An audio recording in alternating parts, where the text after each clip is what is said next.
I'm going to start with something called the perfect wall. And I didn't invent the perfect wall. I just took a 1950s black and white and added color to it. I colorized it. I'm the Ted Turner of building science, and I came up with a clever name. So the perfect wall isn't my invention, but people think it is, and I'm not that smart or good. I'm just telling you, you just needed a bit of an explanation. And so after you handle the fire in the structure, the perfect wall needs the following things. It needs a water control layer, an air control layer, a vapor control layer, and a thermal control layer in that order of importance. Water control is way more important than air control. I've been doing this for almost 50 years, and I've never gotten a call at 3 in the morning saying, my building is leaking air. Yeah. So I have fun with ABBA, the Air Barrier Association of America. I said they should have been called BABA.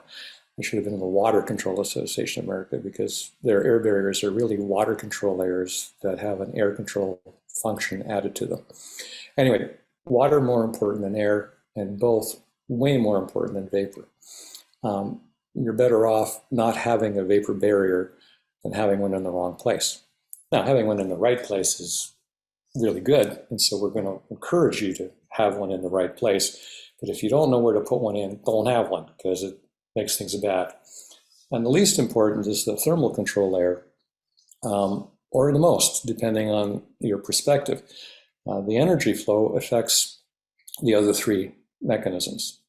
But if you don't have the other three mechanisms, you can't really control the thermal. So, so you can decide whether thermal is more important than the other three. I view it that the water, air, and vapor are the ones that we focus on, and then we add as much thermal as we can get away with.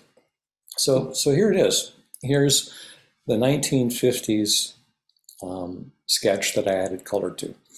And what's magic about it is that the control layers are on the outside of the structure. Duh.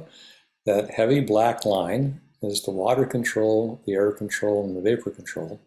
And the blue layer is the thermal control. And then we have a cladding that's back ventilated and drained. And this assembly works in all climate zones, all over the planet. You know, if you don't know anything, you just specify this assembly. And the only thing you can argue about is how much thermal resistance and how much you want draining and back airflow behind the cladding. So the argument is how much R value, and usually whatever you think you want, you should double it, because all the years I've been doing this, every time I thought I was really well insulated, it turned out 10 years later, nah, I should have added more. And then the question is, how much do you back ventilate and drain your cladding? There isn't consensus in that, but only I am right.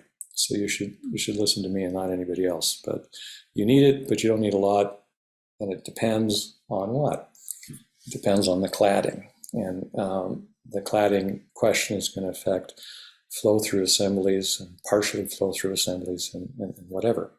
So if I take the perfect wall and I lay it down, I get the perfect slab. I lay it the other way, I got the perfect roof.